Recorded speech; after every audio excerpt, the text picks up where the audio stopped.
Olá! Estamos na segunda-feira, dia 6 de dezembro de 2021. Eu estou feliz, sabe por quê? Porque o Neumann Entrevista de sábado fez um sucesso tremendo. Foi com o presidenciável Sérgio Moro, do Partido Podemos, que, pelo visto, pelo menos pela receptividade do vídeo da entrevista aqui no meu canal, José Neumann Pinto, no YouTube e no blog do Neumann no Estadão, tem um número muito alto de visualizações e muitos comentários entusiásticos. Nessa entrevista, eu abri inclusive com a entrevista dele, com a declaração dele, do Sérgio Moro, de que a corrupção ela prejudica a gestão pela desonestidade, pelo fato de que a pessoa cobrou uma propina para tomar uma determinada decisão, e essa decisão certamente não é a melhor, porque se fosse a melhor não precisava ser corrompido para tomar essa decisão, e além disso obriga, né, as empresas que pagam a propina e as empresas que recebem, né, e os funcionários públicos que recebem a tomar decisões administrativas desastrosas, que prejudicam a gestão das empresas, né? Daí a situação da Petrobras, que ficou muito mal com a história do Petrolão, né? E também todas as empresas que estavam envolvidas no caso do Mensalão. Então, na entrevista que me deu, o doutor Sérgio Moro, né, falou muito aquele argumento completamente estúpido, né, de que a Lava Jato deu um prejuízo ao Brasil. Não, a Lava Jato recuperou dinheiro roubado. Isso aí não é dar prejuízo ao Brasil, ele está completamente certo.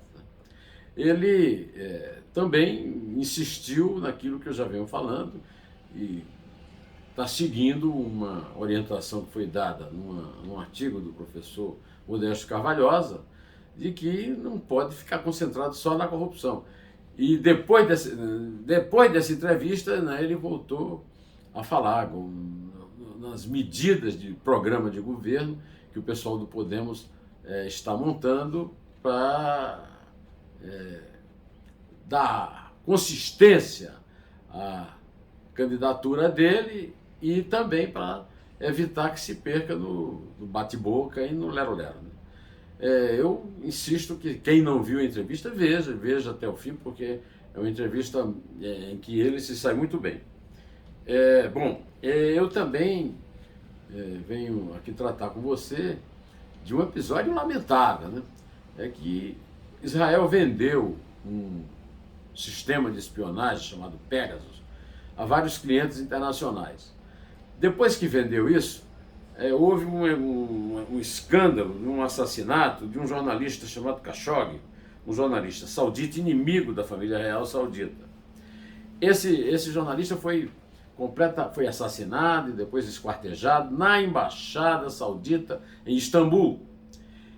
E nas investigações ficou patente, né, que os sauditas localizaram e seguiram o Khashoggi pelo Pegasus.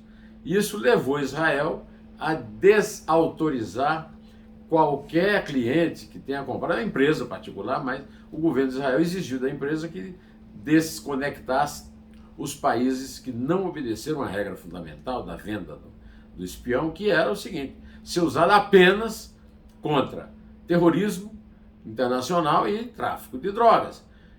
Alguns países não cumpriram isso, além da Arábia Saudita, o México, a Bielorrússia e o Brasil. O Brasil gastou $2 mil em Pegasus para perseguir jornalistas. Agora, o que eu acho impressionante é que até agora eu não vi o noticiário sobre isso com a repercussão que merecia. Eu não vi também o desgoverno Bolsonaro se manifestar a respeito disso. Afinal, o presidente Jair Bolsonaro vive pregando ao mundo, né, que o grande amigo do Brasil é Israel, muito embora que o governo israelense tenha mudado. Não é mais o Netanyahu, agora é uma grande coligação de partidos que vão da esquerda e da direita.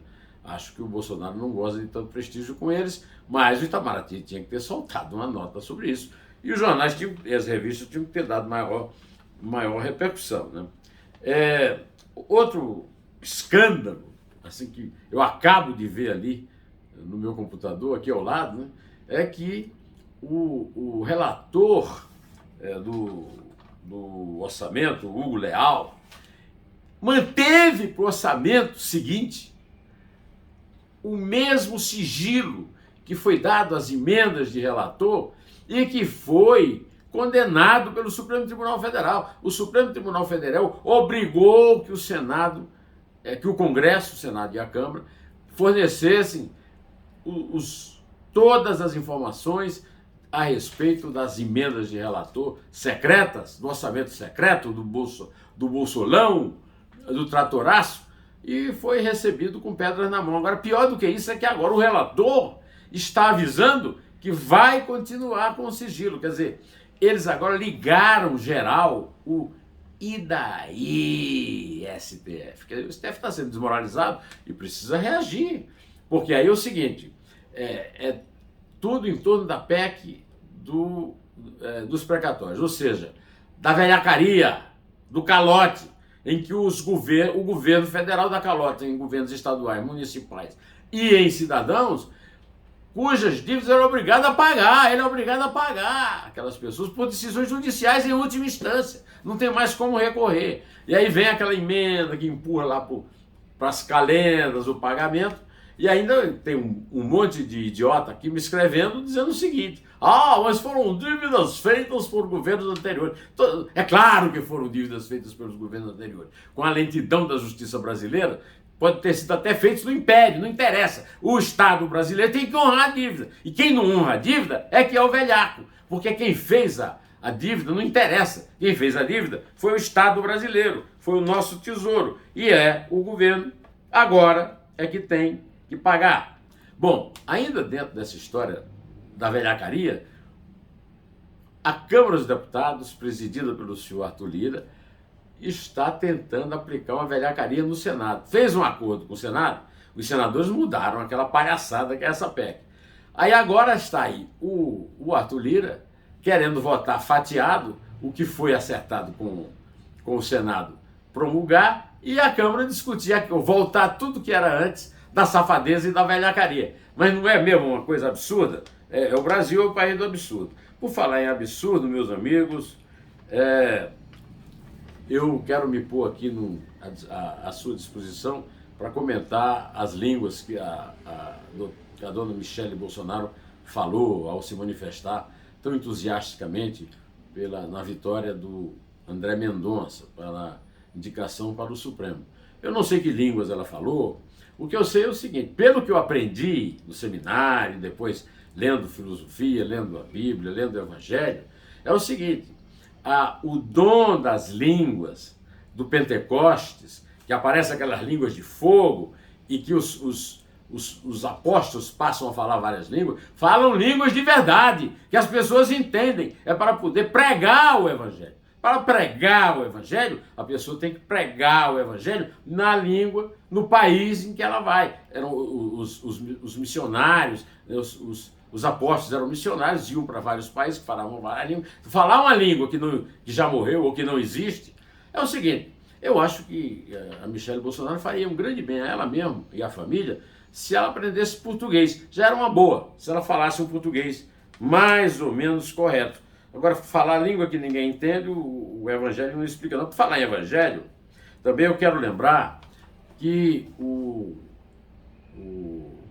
André Mendonça, terrivelmente evangélico, não cumpre um dos princípios do Evangelho. Mas sobre isso eu só vou falar quarta-feira, quando eu publicar o meu artigo na página 2 do Estadão, em que eu vou tratar exatamente disso. Hoje eu vou falar de outra coisa.